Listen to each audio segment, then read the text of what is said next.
Genevieve, and I'm here with my sons. This is Michael and Kevin. and I'm just a busy mom who was looking for a better way to find balance with the changes happening in the school system. And I'm just going to make sure my video is rolling here. Okay. Reload that. Okay, let's. Kevin is my technical support here. So let me just make sure this is all up and running. Okay, great. All right, it looks like we are live. So anyway, as most of you know, here in Grays Lake, we had a lot of changes last spring with e-learning, and we just did not find that to be a great fit for our family, which when we started seeing the return to school plan coming up, made us think perhaps we needed to look at other options. So that's how we ended up moving towards homeschooling. And I will say that we had an experience with homeschooling earlier on when the boys were younger. So Kevin actually homeschooled for first and second grade and part of third grade, and Michael homeschooled for fourth and fifth grade. And that experience really did help to connect us to the homeschooling community in Grays Lake and introduced us to a lot of people that I was able to connect with again when we were looking for other options for school this year. So one big thing I want to mention is that while all of us are dealing with a hybrid plan and everything else, being home more with the kids, homeschooling is a lot different than being home with the kids on whatever school curriculum they're working on through the computer. The big thing is that you as a parent get to decide what your student is going to study, and obviously alongside with our teens, it's a great opportunity to make decisions. And I just want to give kudos to these boys because we all know we can't make teenagers do things they don't want to do, and I am excited that they were willing to jump into this opportunity and try a new thing and to share with people how it's going for them. So if you do have a teen that is reluctant to consider homeschool and you want to connect them with these guys, they're here to answer some questions. So feel free to share this video with them. So now for the next couple minutes, we're going to talk about some things that we think will be beneficial for anyone considering homeschooling for the first time, especially if you're pivoting from the public school and especially if you're pivoting during high school. We're going to talk about how we got started. We're going to talk about what our school day looks like, all the nitty-gritty things that we do during the day, what we're actually learning, what we miss and don't miss about public school, resources that we've found to replace e-learning, and tips that we've gotten from actual college admissions counselors on this process. So, without further ado, we're going to get started here. And I do have a few notes just to keep us on track. So first of all, how we got started. I mentioned that we had previously homeschooled for 2 years when the boys were younger, and that was a much different experience because when they're younger, you're really focused on reading, writing, basic math. There's a lot of play involved, a lot of exploration. You don't have to keep a grade report when they are younger. In fact, Illinois state law doesn't require any grade reports. It does not require a transcript. However, if you are college bound, you will want to keep a transcript.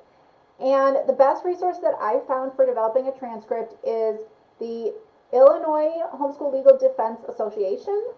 They are at ishlda.org, and I'll put a link to that in the comments. They have a group in every state, so if you're not in Illinois and you're watching this, then be sure to look up the requirements in your state because they will be different from state to state. But we are super blessed in Illinois. In spite of all of our other legalities, it is one of the easiest states to homeschool in. The only rule is that you have to follow a curriculum that is at least as rigorous as what your local public school follows.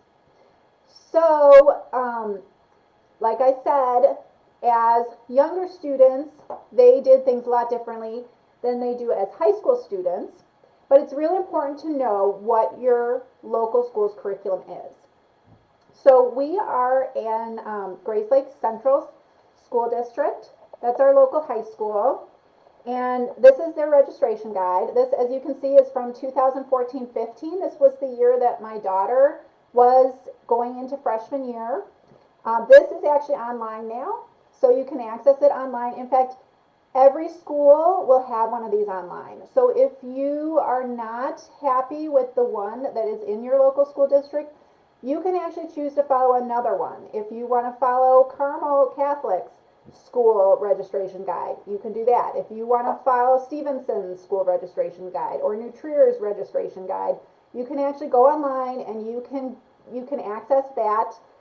Typically it will be called either a registration guide or a handbook of some sort or curriculum guide, and you're going to want to look for that.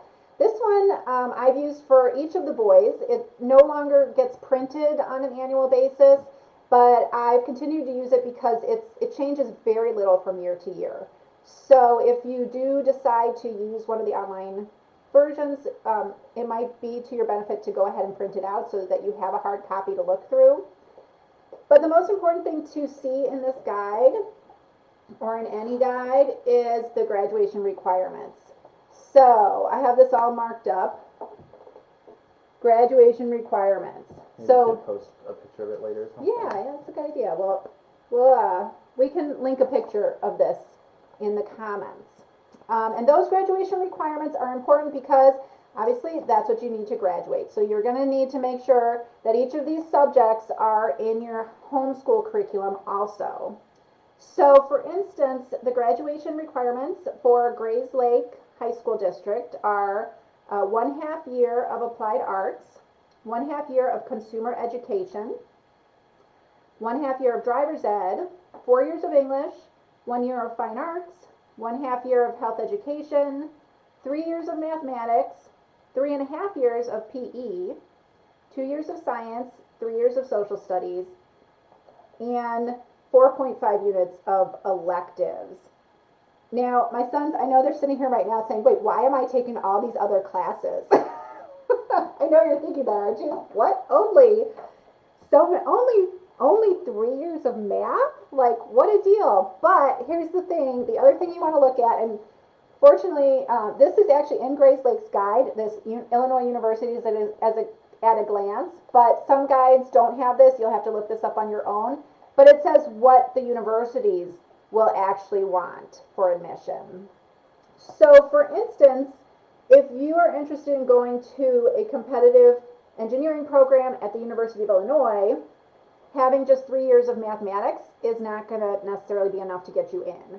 So you're also going to have to look at what the university is that you think your student might want to go to and the program that they might want to study in order to make sure that what you have in terms of graduation requirements also aligns to what the potential college they want to go to would require. So typically, every larger state university, like University of Illinois, Indiana University, Purdue University, Iowa, those are all going to have similar standards. And then there's also like the Illinois states, the Northern Illinois, they're going to have standards. And if this isn't available in your book, the requirements for Illinois state schools, just go online to the university you're interested in and Google freshman requirements, freshman admission requirements. And you'll see what they will want for all freshmen. So that should help you at least to get started knowing what subjects your children are going to need to take during their high school career. In the back of this program, they also have a worksheet for a 4-year plan, which is really helpful for just a good layout where you can just write down each semester when you think you'll take each thing. Certain things like driver's ed you're going to want to put in there at a certain time or over the summer, and make sure that you've got it all laid out before you really get into the nitty-gritty of choosing your curriculum. So do you guys have anything to say about that?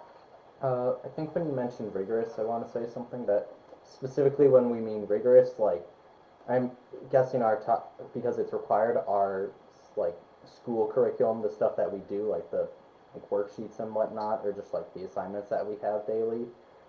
In terms of like difficulty, I find them a lot easier than they were than the equivalent was at actual school. Well, like actual school, like the one down the street that we used to go to, Grays Lake Central. And so it's like in terms of rigor, it just basically means like equivalent academic like area. It has to just basically be you can't just go from like calculus to like first grade geometry where you're fitting shapes into a hole or something. So what we do, it's a lot easier. It's a lot, I think, more helpful because I feel like I've learned more this year than previous So years. are you saying that the progression is easier from one subject or the actual work I think what's actually happening is we're learning the same and more. So it's but like it's more efficient. So you learn the same stuff but with less like pain and struggle. Like we don't have to have worksheets assigned like every single day. We just get our stuff assigned. Like the way mine works is that you learn the thing the first day. There's like a video that we have set up for our curriculum that we watch, and then you learn how to do that, and then you practice it on the worksheets that they give you every day. And then you take a test on the last day of the week. Versus in public school, the way that we did it last year was they would give us worksheets and then the teacher would talk and have us take notes like really quick haphazardly, which is a lot harder than the videos because the videos you just watch and you can watch at your own pace. And we even have a textbook that I use that also has the same content as the videos, and so it's a lot easier than in the public school where they would also just have tests like once every like 3 months, and so you'd forget half the stuff by the time the test came around. Versus in this class, I basically have tests like every week or at least once a week. Okay, that's great feedback. And he's specifically talking about his math curriculum with the video teaching.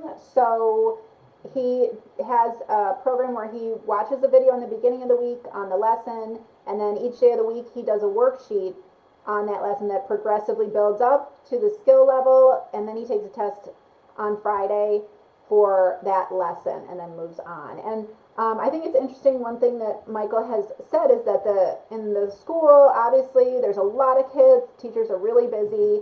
They don't necessarily have time to grade every piece of homework. So a lot of times the kids are assigned homework as practice, but then when they take the test, that's what the teacher actually grades.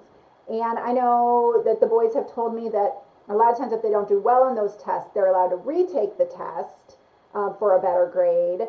But I think that being able to work on the study habits every day of getting to the point where you're prepared to take a test and do well is maybe that's what you're saying is more efficient. Is that part of what you're saying? Yeah, pretty much. Like for us, we don't do retakes because, well, it's a lot more like simple, and also it helps because if you want to study something, it's all in the book and it's a lot more simply explained. And I think what the teachers do anyway is they just have a book and then they tell the students in their class about what's in the book. And it's a lot simpler that I just have the book myself, and so I can just go through it and read it. And if I can't figure out, then I'll just go off and do it on my own rather than having to deal with standing in front next to a teacher's desk and having them explain to me a concept that they already explained but slightly better this time or whatever.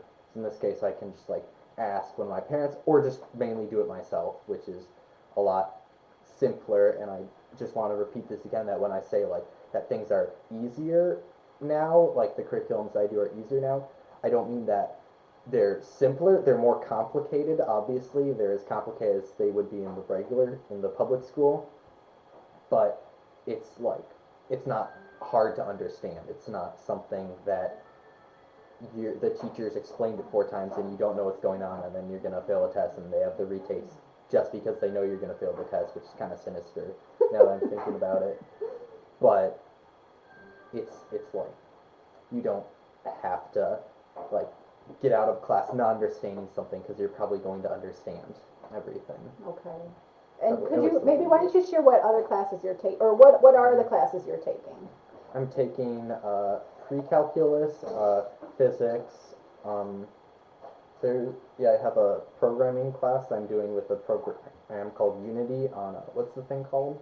edX, which is an online resource. So Yeah, we'll talk a little bit more about online resources as we get through our they're very helpful. I'm taking a presentation. French class, which is on a site called Rosetta Stone, and I also will. Which I would say is a terrible site, and no one should ever use it. The You only can way we're choose what using you it now want. is because we can't go back. Okay. There's nothing better than it. And I want to hear what your thoughts are too in a moment, And Kevin. personally, to supplement that, the French thing, because it's French is a very complicated thing. Let's just say, like in the public school, I barely learned anything because I had some random class clown trying to impress everyone in the seat right in front of me. Yeah. It's okay. Just focus. The Stick to the advantage subject. is that you're among your fellow peers that are probably about the same level that you are, right, Kevin? Okay, so what? Oh, did you Wow. get through the rest of your classes that you're taking? Other than gym, and we have an English class where we read 20th century literature. American history. Yeah, and This is his year for American history, which is a requirement for high schoolers in Illinois that they do a year of American history. So one thing you can do as a parent, if you are homeschooling multiple children, is if they're at similar levels reading wise, you can combine them into subjects. So Kevin is also taking American history this year, even though in the public high school this would be his year for world history. Mm-hmm. But because Michael's taking the required class and he will eventually need the required class, and there's only one of me to lead the discussion and everything in that class, they're both taking that one at the same time. Mhm. But Kevin, why don't you tell us what classes you are taking and tell us what you like and if there's anything you would make changes to. I'm doing a math class, which is similar to what Michael is doing. It's by the same people, I believe. Yep. And it's pretty good. I think it's all right. Sometimes, of course, it's basically just reviewing stuff, in which case I find it annoying when I have to go over the things which I've done, especially if it's like something really simple, and then I do 10 pages of work sheets to review it, even though I know it before. So Kevin's not a fan of the daily practice. He would prefer to just take the test at the end of the week. Sometimes. Other times, I'm like, I better get working on this. But more recently, I've been doing like slopes, Do you know inequalities, what the math and is you're those taking? are super easy. It's Algebra. So he would be in advanced algebra and trigonometry at Grays Lake Central. So we do have a curriculum for advanced algebra and trigonometry, and like Michael said, he is in pre-calculus.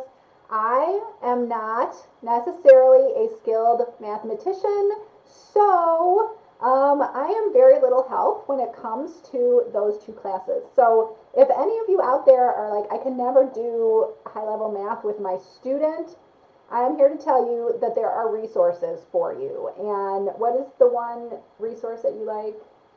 It's an app. Oh, PhotoMath. Yes. So And also, Math Papa is an amazing calculator which allows you to easily finish up stuff. It kind of just makes a lot of things quicker. yes. Those are two things which are really helpful.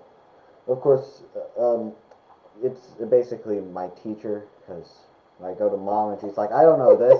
I go to Dad and he looks up PhotoMath. And my husband is helpful with math. He does a lot more math in his area of expertise as an engineer. But again, this is math that he hasn't done in a long time, and I don't think I ever did this math in high school. I think this would have been in college if I had been in more of a engineering field. That I feel like just in general, our schools are doing really hard math a lot sooner these days. Mm-hmm. So go ahead and tell us, you're taking math and what else? Literature, which is alright, it's fine. And then social studies is fine too. And that's our American history is social studies. Mm-hmm. And then web design. I'm working on an HTML5 course for like programming websites. and Japanese, which I mentioned. Rosetta Stone, I would not recommend. He is struggling with Japanese, so if anyone out there Not has a good. better resource for online Japanese classes, Please let us share know. share it with us. It's so I've learned nothing. I already basically knew 1 through 10. I already basically knew 1 through 10, so it hasn't taught me anything. Okay, so there's And- always room for improvement. What else are you taking? Biology. We're taking a biology course and stuff, and that I don't like it. What don't you like about it? The experiments are painful. It doesn't feel like I can fit everything into the time if I have an experiment. It is a big course. The biology course, it is actually a lab course. It's through Apologia. It's the same place that Michael's physics class is from. They also have a chemistry class, and they're considered to be honors classes, and you can actually take AP level courses through them to prepare you for the AP exam. So it is a hard class, and it does take a lot of time to do those experiments. But again, some of these things are requirements that the kids would be doing in the school. And given the current climate of kids not necessarily being able to be live and in person for everything, I do feel that having access to some sort of a lab program at home is pretty beneficial. So it's hard to compare, what happened in the past with what's happening now, but I know that our schools are doing things a lot differently, and it's kind of it's a new thing for everyone. So as Kevin said, there's some courses he's taken that he hasn't really loved.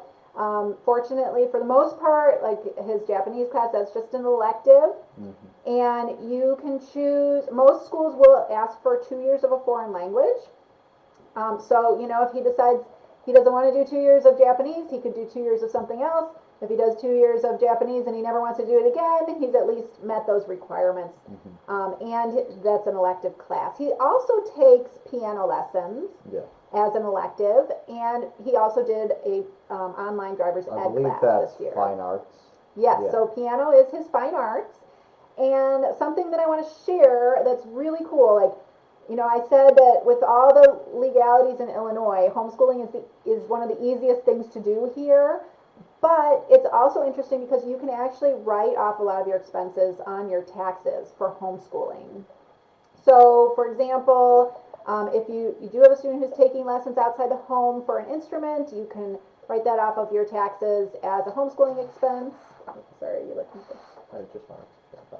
If you buy materials, which obviously we did invest in curriculum this year, we invested in lots of books and lots of workbooks. And in a minute, I'll tell you where you can find resources for curriculum for your homeschool. But anything you purchase, any online programs that you're using, you can save your receipts, save your information, take those to your accountant, and they'll tell you how much of that you can deduct from your taxes. So that's a big plus if you're concerned about that. Was there anything else you want to share, Kev? No. Don't you also get some money back from the school when you don't go there, or? Unfortunately, no. You don't get any money back from the school. But I'm glad you brought that up because I didn't want to forget to talk about families that might want services from the school. So legally, the school needs to provide services if your child needs an IEP or something like that. Now, they can only do it if they have the time and the staff to do that. So the suggestion is that if you have a child that's receiving services from the school and you want them to continue to receive services even as a homeschooler, that you contact them prior to the upcoming school year. So this would be the perfect time to start getting in touch with people at the school about your plans to homeschool and to let them know that you want to continue to receive services through an IEP or otherwise. And I'll just use an example. When the boys were younger, We did get speech services through our local school, and we were very blessed that there was a speech therapist in our local school who was willing to see Kevin once a week without an IEP. So the difference would be if you want to be under contract with the state with an IEP, that means that the school they'll say, yes, we will provide services to you in return for you showing up every week or whatever has been agreed upon for these services. Now, a lot of homeschool families don't want to commit to a contract because we like the flexibility of being able to change up our schedule from year to year. So if you do find that you don't want a contract like that, you can always ask. The speech therapist that we met with, she was at Woodview, and she said she would be willing to see Kevin on her lunch break, and she was perfectly happy to work without the paperwork required for an IEP. And I was happy with that because I didn't think it was going to take very long. We just needed a couple sessions. We didn't need to be committed to a year or 18 months or whatever that is. So if you do have any concerns about that, then definitely contact the school. I would do it now in preparation for next year to make sure they can get you onto their schedule. And another thing to keep in mind is when you talk to the schools, you have to talk in their language. So you need to know exactly what you're asking them for. So another great resource for this is that Illinois Homeschool Legal Defense Association. They have tons of templates that explain to you how to communicate your needs to your school.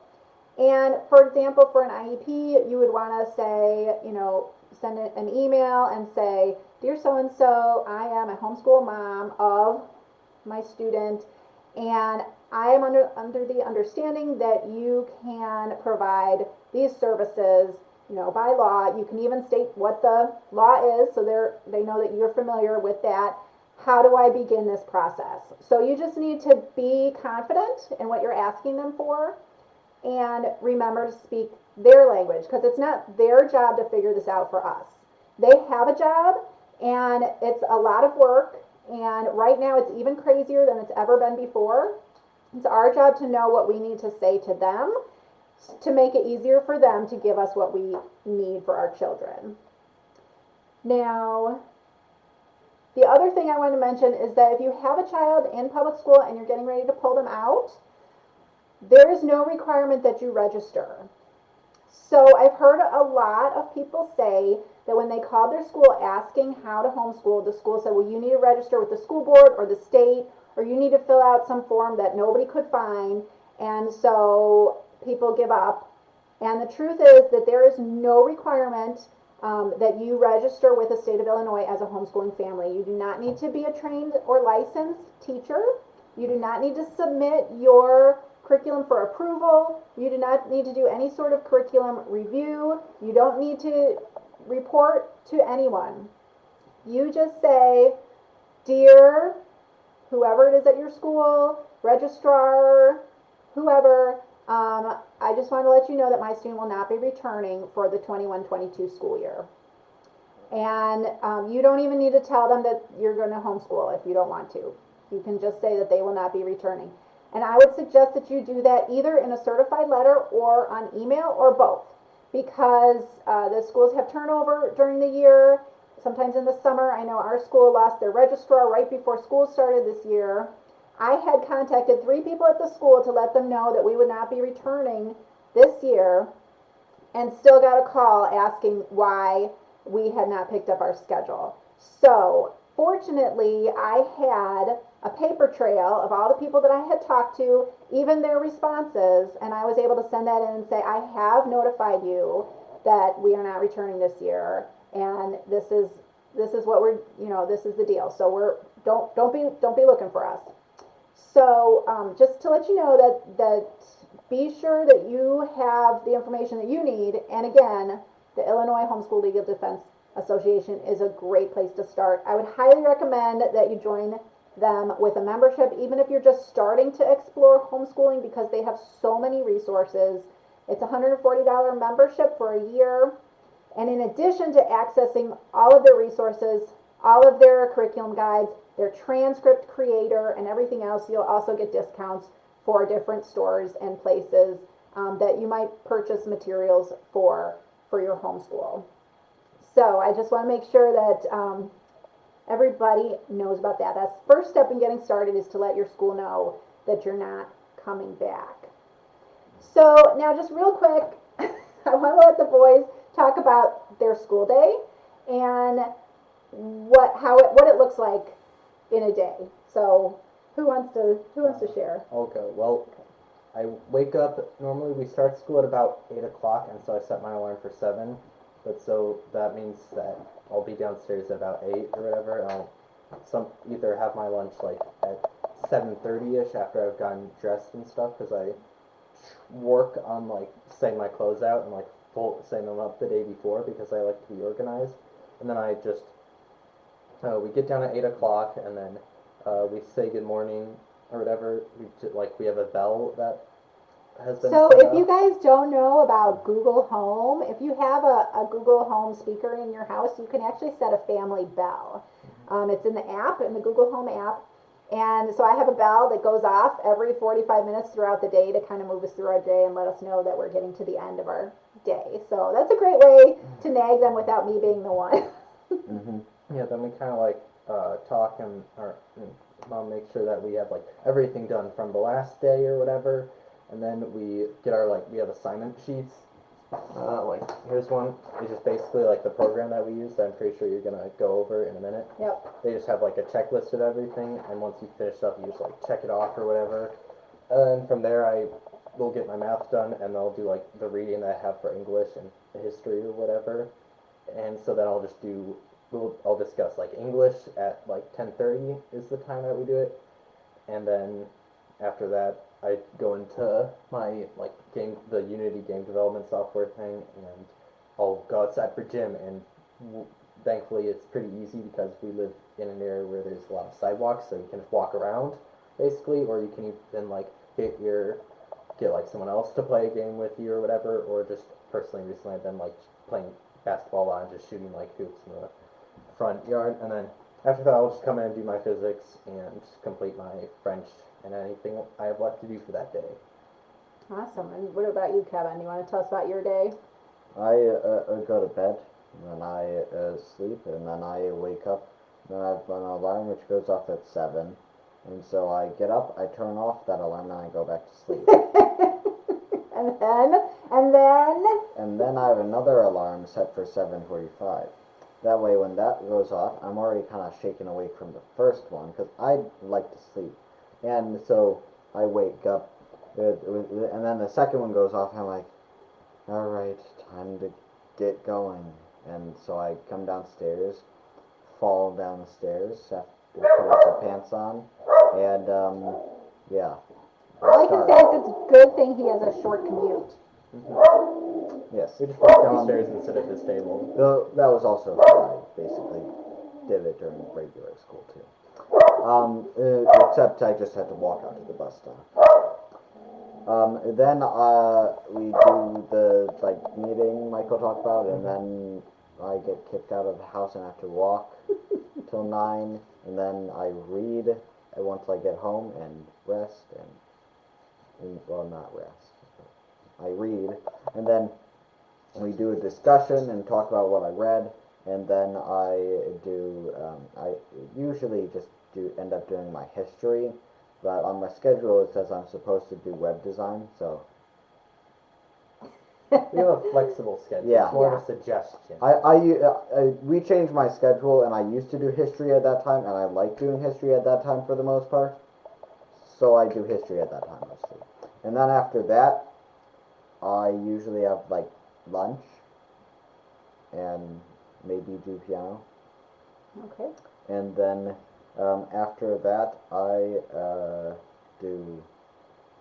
basically just take all of my biology and math, walk up to my room, and sit there while I complete it all. And all my written work, I complete it, and then I bring it back down and plop a huge stack like this tall onto the turntable. Yeah. And then after that, I do my Japanese and web design, and to complete those, and then we have our discuss, and then sometimes if I don't practice my piano, I do it after that, which, yeah. And then sometimes if I forgot to do history, I'll do it then also. That's like the point where I'm like, gotta get everything done. Gotta get everything done. So I'm a big fan of having a start time and an end time to our day. And I think that just makes life a lot easier. And it just helps us be like, okay, school's done. Like, we did it, check, we're done. We move on to whatever else is going on in life. Yep. And like Michael said, this is where we start our day. We just do like a quick 15-minute check-in in the morning, so everybody's up and dressed, and we just look at what their to-do list is. Like he said, I use a program. It's called Homeschool Planet. There's lots of programs out there that are scheduling sorts of software. But I prefer Homeschool Planet, and if anyone's interested in that, I would be happy to do a video on Homeschool Planet to talk about how I use it. But basically, with just a few clicks of a button, you can dump your entire schedule for the year into a calendar. It populates every day and time that you say you'll be in that class, and then they can either go online and access that and see where they're at. They can see their grades. They can see what they've turned in and what they haven't turned in. It's very similar to like a Schoology or a Power School sort of thing. It's a very powerful tool. It costs about $70 a year, but it's so worth it for the tracking features of it. So I know exactly what they've done. Now, sometimes it can be distracting to get on a cell phone during the day and check that, or a computer, so I do print out their to-do list. They also get one of these emailed to them every morning. So that's all just right there, and they can just, like Kevin said, just get in their room and just check it off as they go. There's never a time when they can't do their work because the computer's not operating. If they ever get ahead on what they're working on, they can move on. They can do that. If, for example, we are going to take a trip or something in our schedule needs to be adjusted, I can just push a button and shift the calendar out. And the nice thing is that because my daughter is away at college, we can actually adjust our schedule to match with her schedule a little more than we would otherwise if we were just following the public school schedule, which is often very different from what her schedule is. So just as a way to align your time as a family, it's been really, really nice. I thought the good thing was that she was out. Oh, I'm sorry, Anna. I know you were going to watch this. Okay, so anyway, after we check in at this is our dining room table. We've actually converted this buffet behind me into our basically library. This is where we keep all of our school books. It's got all the books in here. Here, I'll do this. This one's easier to see. So in here we've got the books. We've got the shelves labeled. So this is all of Michael's reading books. So we are doing a curriculum this year that's very heavy into literature. Lots of books. They're probably going to end up reading about 50 books by the end of this year. Lots of choices in curriculum. So if you have a student, or if you are a student who doesn't like to read a lot, if you prefer online learning, there's a great resource for you. It's called Kathy Duffy's Homeschool. She's got a website. She reviews every single homeschool curriculum that's out there.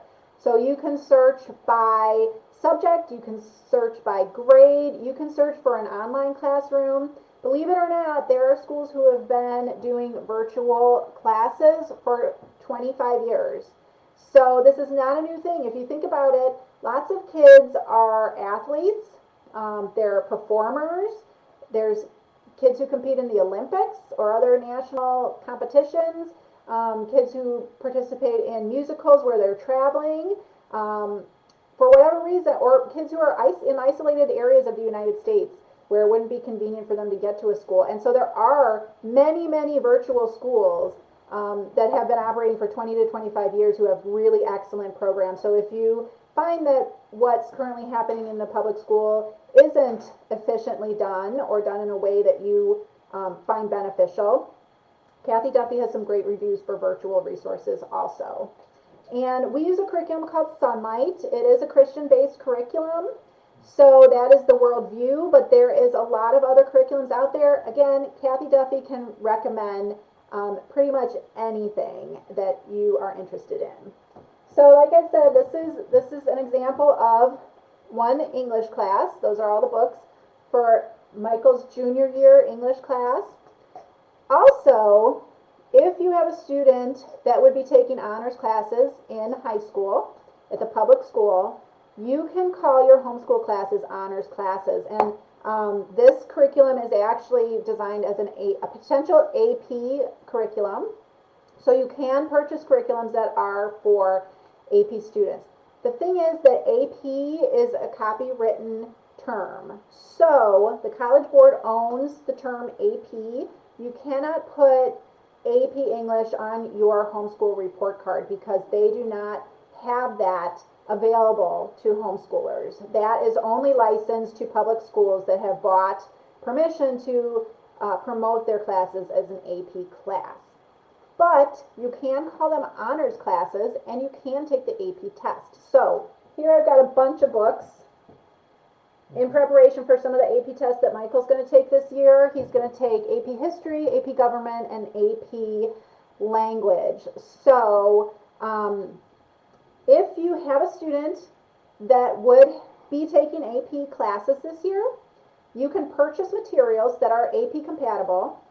You can list them on your homeschool transcript as an honors course, and you can contact your public school about having your student take the AP tests in the spring when those are offered. Schools, my experience is that the schools are happy to have homeschoolers come in for things like that. One reason is that they actually get money from the College Board for every 3, 4, or 5 that their students score. So that's one of the reasons why they try to get a lot of kids in their AP classes and why a lot of the focus of the classes is on preparing for the test. So if you're a student who wants to come in and take an AP test and they don't have to invest anything in you, you're willing to pay for the test and they could potentially get some money back for you, it's a win-win for them. I would recommend though contacting them 4 to 6 months out. So definitely by the beginning of next school year if you want your student to take AP tests next year. This year's AP tests, I believe, have already been ordered. So definitely be looking for next year. And there is a test coordinator at the school. I don't want to flood him with emails, so I won't say his name right now. Plus, it's probably going to change from year to year. But if you are wanting to get in contact with him, I can tell you who it is. And you can just contact him and let him know that you'd be interested in taking AP tests. Also, the school offers a free SAT test to juniors. And that'll be offered in April. Typically, it's offered in March or April every year. And they will also accommodate homeschool students for that. So also the PSAT, which is offered to juniors. So to get standardized test scores, you can contact your local school for that. And if your local school doesn't offer an AP class that your student is taking, go to the collegeboard.com website, look up the test, and they will tell you what school in your area is offering that test. And I'm sure that they would have a similar philosophy for bringing kids in for those tests. So just want to mention that. Some storage space is Okay, thank you. You could turn it off then. Sorry, I'm trying to record on another device and it's run out of battery. It's run out of storage space. Oh, okay. All right, so this is where we keep our books.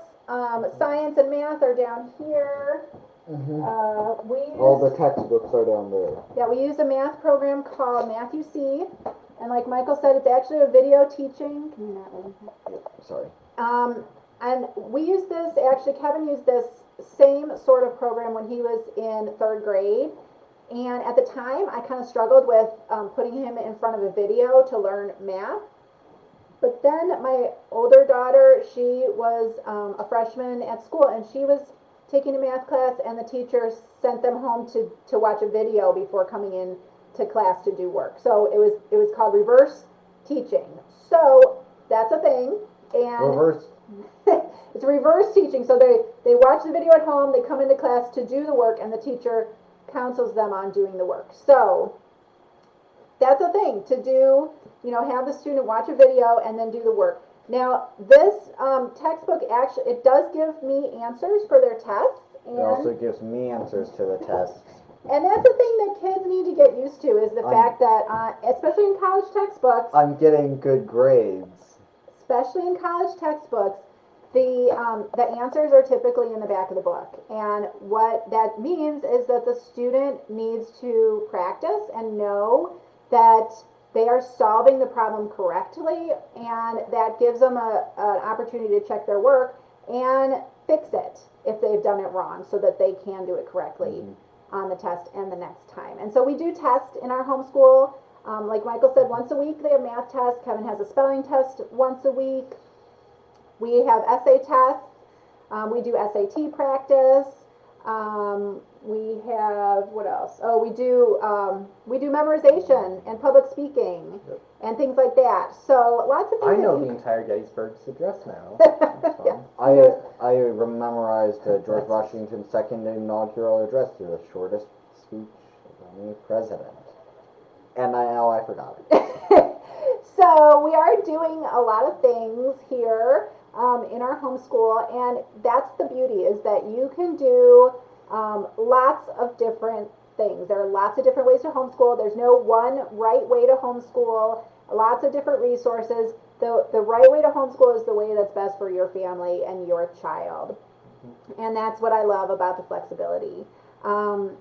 That's what we were missing with the e-learning, was flexibility, freedom.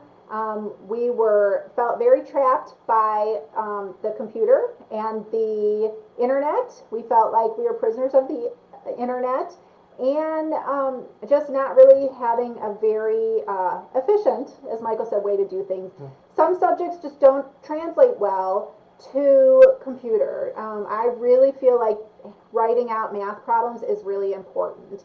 I feel like thumbing through books and making notes is really important. I feel like a classroom discussion, which, as Michael mentioned, both of them have literature classes, and they each have, we have about 30 minutes during every day that we sit down and we discuss the thing that they have read.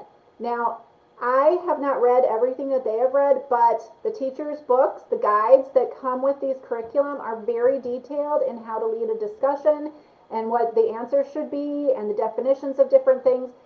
So it really is just about following along with the guide. Especially like physics. I haven't done physics in forever, so really don't remember any of it. It tells me exactly how many points he gets for each problem on the test.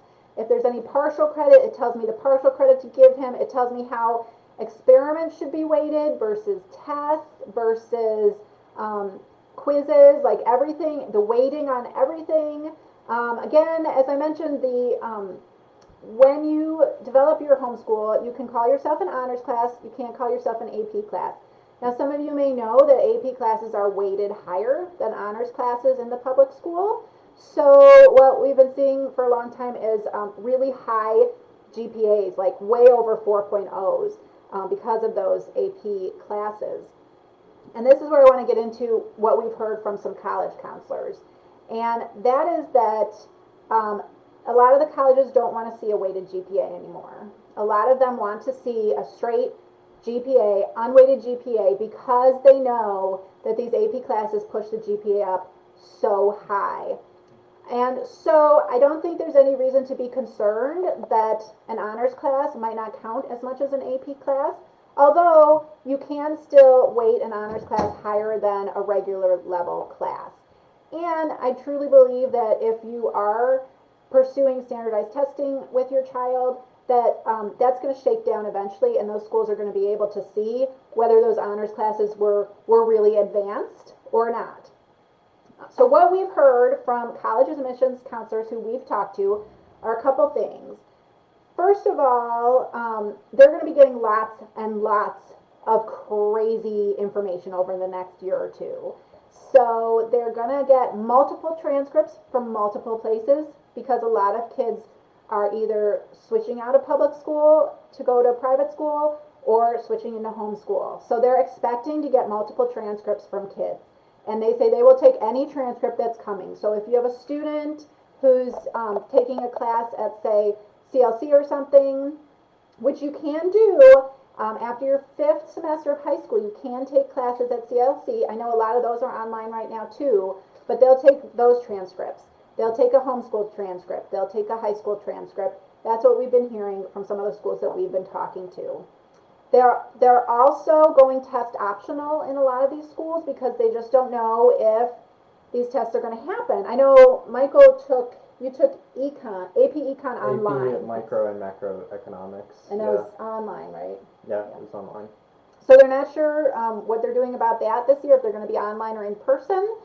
And SATs, ACTs, they're still, it sounds like some of them are happening, some of them are not. So a lot of the colleges are going test optional. I know Notre Dame is going test optional, and so that's just a matter of maybe pursuing some of the colleges that you're interested in for your student and just getting an idea of whether those tests are going to be required. In addition, one really cool thing that I find is just fascinating right now about homeschool is that a lot of colleges are increasing the number of credits they will let your student come into the school with. So previously, most schools were limiting it to about between 24 and 30 credits that you could come in as a freshman. I know my daughter took quite a few AP courses, but was not able to use all of them. It's been a long time sitting. Yeah. So anyway, feel free to move around if you want to. Mm-hmm. She wasn't able to use all of those because the school would not allow her to bring in all of those credits. Well, there are schools now, I know Iowa State, Purdue University are two of them that are allowing their freshmen to come in with 60 credits. So that's 2 years of college that these schools are allowing students to come in with. Now, what's super cool about that is, as a homeschooler, you could not only be looking at what you need to complete high school, but you could be looking at what classes your student will need in college. And there are some great resources for that. I'm going to put that in the comments. There is a Facebook group called Homeschooling for College Credit. It's awesome. There's also Online Dual Credit for College is a website. They have a course that will walk you through how to prepare your student's high school curriculum to get college credits, because that's going to be huge. And what I've heard is that this generation, like this next 5 or 6 years, population-wise, it's much smaller than it has been in the past. So colleges are already trying to find ways to compete for these kids to come to them. And now with everything being topsy-turvy with the pandemic and schools being shut down and people moving around and not necessarily wanting to live on campus right away, they're doing a lot to help kids get those credits so that they can get your students into their universities. So that's just another thing with high school, that you really can align your curriculum so that your child can take AP classes or CLEP tests or take classes at the local community college that will save you a ton of money on college tuition and make it just easier for them when they do get to college to focus on their core subjects. So I can tell my sons are saying, I got a lot of work to do. Is that what you're thinking? We got a lot of work to do. So I just have a few questions for you guys before we wrap it up. So first I want to know, I'll start with Kevin. What were your initial thoughts about homeschooling, and have they changed? I was thinking, oh my gosh. No, I mean, it's probably going to be better, but on the other hand, my mom can punish me more directly and worse than they can. And I was right. I was very right. I think I'm pretty nice to him, actually. What about you, Bubby? I mean, Michael. What were your initial thoughts about homeschooling? Have they changed? I think I don't know, my initial thoughts, I just don't really go into things with a lot of presumptions. My thoughts were just kind of like, I am not gonna like waste my time in front of a computer listening to like a teacher talk into a microphone again and like not because at like the end of the year I just basically like they said that our grades weren't gonna change and I had like basically all A's except for like two B's, but they were so like secure that it wasn't worth the effort, so I just basically stopped because they weren't gonna change the grades and they told us. And then coming to this, I was like, it's gotta be better, and it was better, and just like in a general sense, I think a lot of people think of homeschool and like, oh well, it's got to be a lot easier, and like it's probably not like as strenuous work, and it's not going to be like as useful for college and stuff. But from what like I've seen, like I think the best like the closest class I can connect like the classes I take now to is the AP economics classes that I took while I was in high school. That's the class that well, Central or whatever that's the class that just feels the most similar to like the level of like detail and like how much you get into the stuff and how much you feel like you're getting out of it that really like makes the class feel much like an AP class. And like the only disadvantage about not having an AP class is you don't get to brag to your friends as much about having I have a 5.5 GPA, whereas right now I think I have about like a perfect GPA basically because I've managed to get all my work done on time and hopefully that stays there.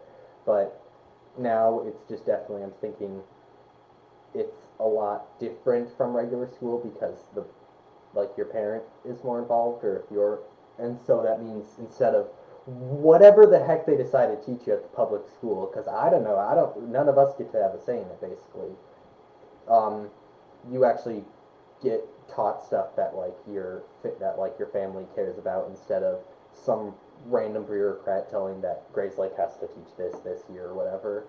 And I think that it's it's a very substantial improvement and very grateful and thankful to my mother for doing that, I guess. I feel like this is like the typical one trigger the angel.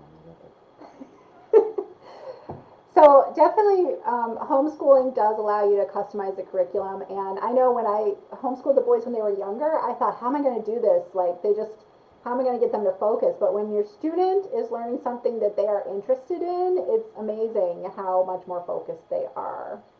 Kevin, what have you enjoyed studying this year?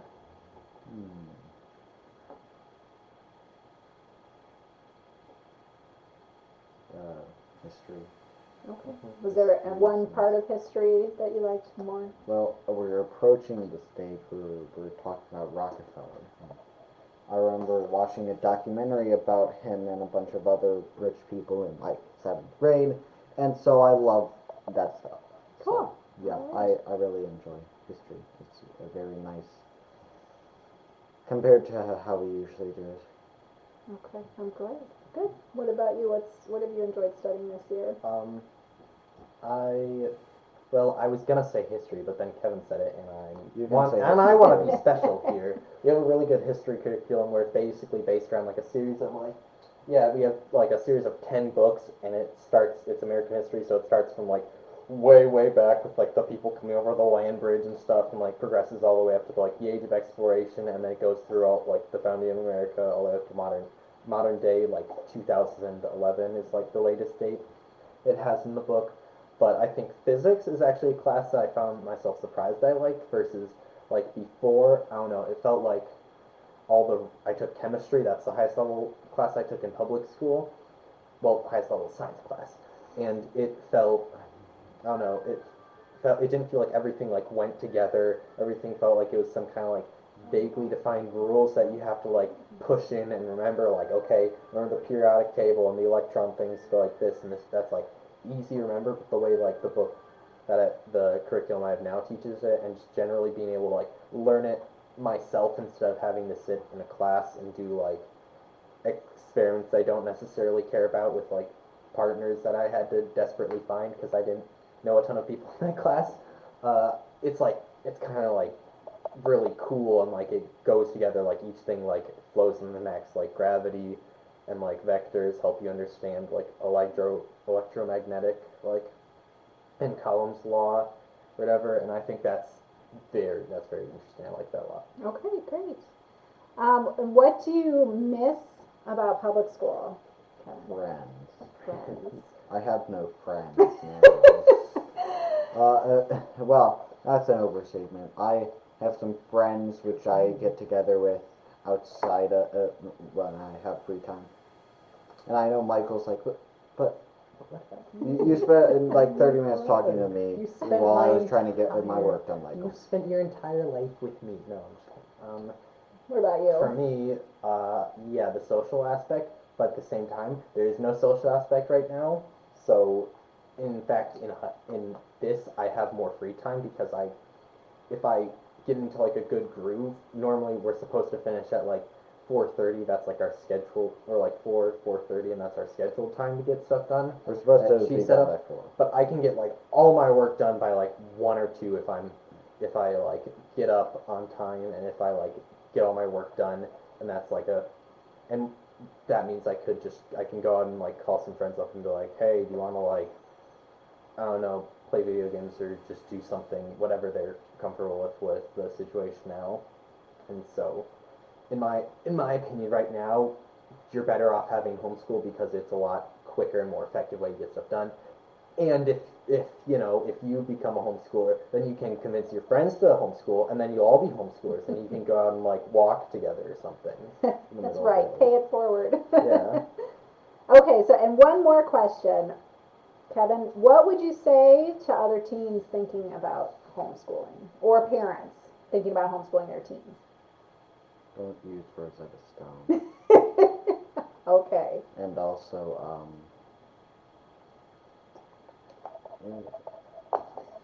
What would you say, Michael? The only public school Alexander Hamilton went to was college. Okay, so what I mean by that is I feel like it's more effective if you're like if I'm talking to a teenager, I would say you're better off like quitting school, going to the library, checking out a bunch of books, and then going home and using Khan Academy and Duolingo to learn your stuff than to stay in the public school, because I genuinely like the stuff I'm learning that I'm like relearning or whatever, like I mentioned, like, oh, it's just review in the math textbook. There is some review, but that always happens in every school curriculum. They always says to make sure you know the stuff from last year or whatever. And the way it explains it, a lot of stuff I didn't understand last year, I understand this year the way it's explained now, and that's only possible because the fact we're not tied down by whatever curriculum they tell us to follow. So I would just say go for it and don't waste the opportunity if your parents are kind enough and care about you enough to do that. Okay, so a lot of I feel like that's a bit of a backhanded, So a a lot of resources are out there. I'd be happy to connect with anyone who's interested, but I'm also going to put some links below for anybody who wants to go through some of these resources. We've talked about some more. As you can see, I have 2 kids with 2 different ways of learning and 2 different approaches. And, freshman to junior year is a big jump. So I'm sure that as you navigate this, you will find that there are different approaches you need to take to work with your child, and that they might have questions. And I just want to encourage you that it is possible. That if you are not happy with what's currently going on in your public school, there is a better way. It's out there. The resources are out there, and you can do this. Good luck, everyone. Thanks for joining us. Bye. Keep waving. Keep waving. I gotta find a button. Okay. Keep waving. Keep waving. Keep waving.